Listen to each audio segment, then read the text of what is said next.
is traditional unionist voice for North Antrim, Jim McAllister MP. Jim, thank you very much. Great to have you on the show. Is it right to dismiss all of those people as far-right racists?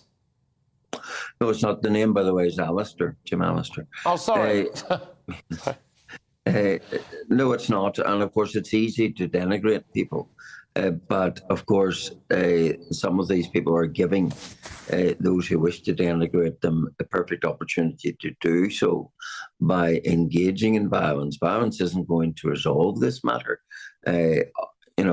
We have progressed from a hugely peaceful protest of large numbers of people after the sexual assault on the young 14-year-old to the narrative now being changed by this violence to something quite different, and that therefore the focus has been lost. But let's be very clear. There is a wider context to this, and it undoubtedly is migrant-related. Now, that doesn't mean that there's any excuse, any justification for firebombing the homes of anyone, migrant or otherwise. Of course there isn't. And that is not serving any purpose whatsoever. Jim, sorry to interrupt you. We're just taking live shots now of the police starting to water cannon some of the protesters. Do you agree with the police's tactics so far, what we've seen in the last 3 nights? Have they been too heavy-handed? I think there's been elements of heavy-handedness, but if and thankfully not tonight, but if you're in a situation where homes are being subject to arson attacks, the police can't stand by. Of course, they have to act in that regard. But I think people who are gathering to make a legitimate peaceful protest should not be water cannoned or battened, rounded, or anything else. They should be entitled to protest. But if it goes beyond that, then, of course, the police have a wider civic duty to protect society. The point I wanted to explain to you is we have a particular and unique Northern Ireland issue with migration. Whereas in GB, it's mostly about those who come in across the channel in the small boats.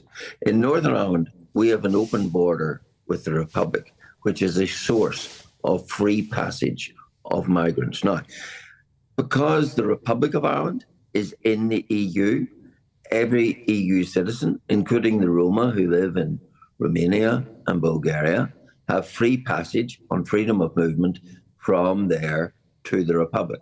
The problem then is that the British government refuses to operate any checks on the border when they move from the Republic of Ireland into the United Kingdom into Northern Ireland. And that means, and that is how this Roma issue has mushroomed, that people are coming into the Republic, being bussed up, literally bussed up to Ballymena and other towns, and then settling in.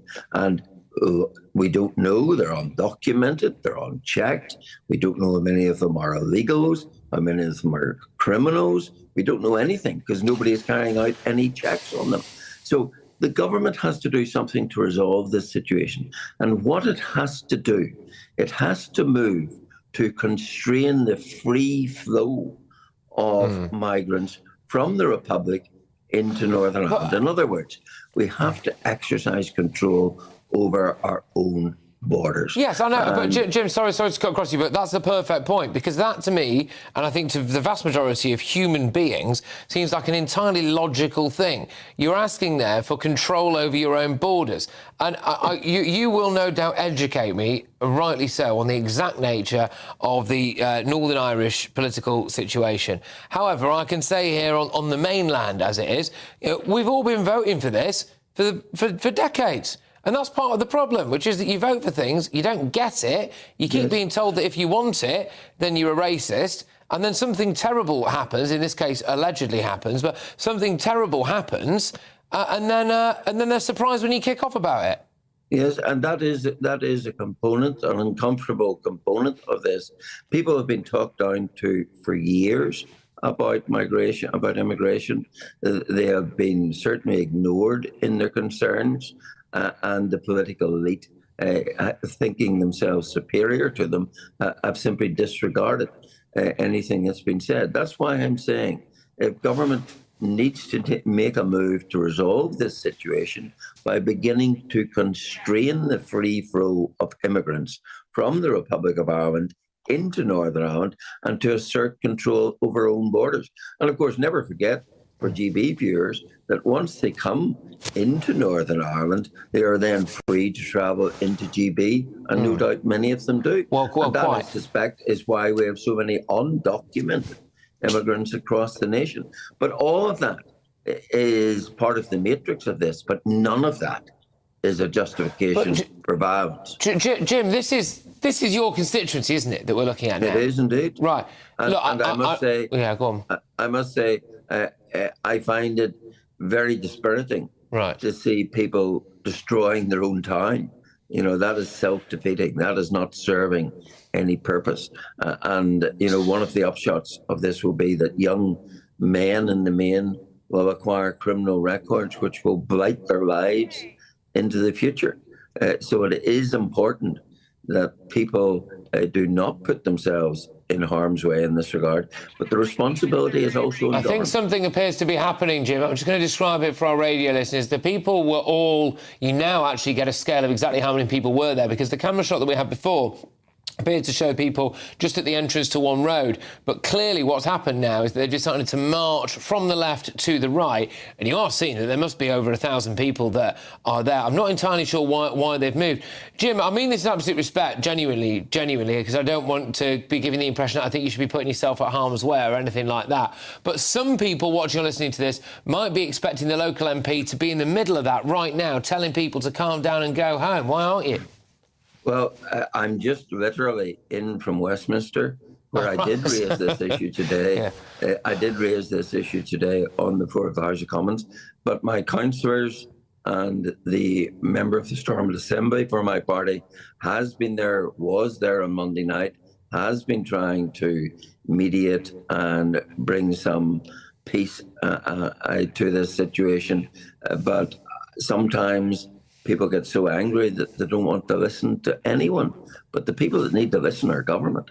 Government needs to listen, and they need to listen towards the end of doing something significant and tangible to constrain the unfettered flow of migrants from the Republic into Northern Ireland and indeed throughout the United Kingdom.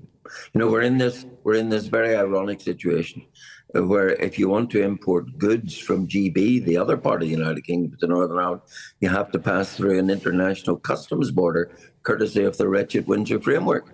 But you can have unfettered passage of migrants from the EU into Northern Ireland, and government turns away and just turns and looks the other way. And that's part of the seeds that has led us to this situation. I appreciate that there were different circumstances behind what we saw in Southport over the summer, and people might draw certain parallels because of civil disobedience and protests.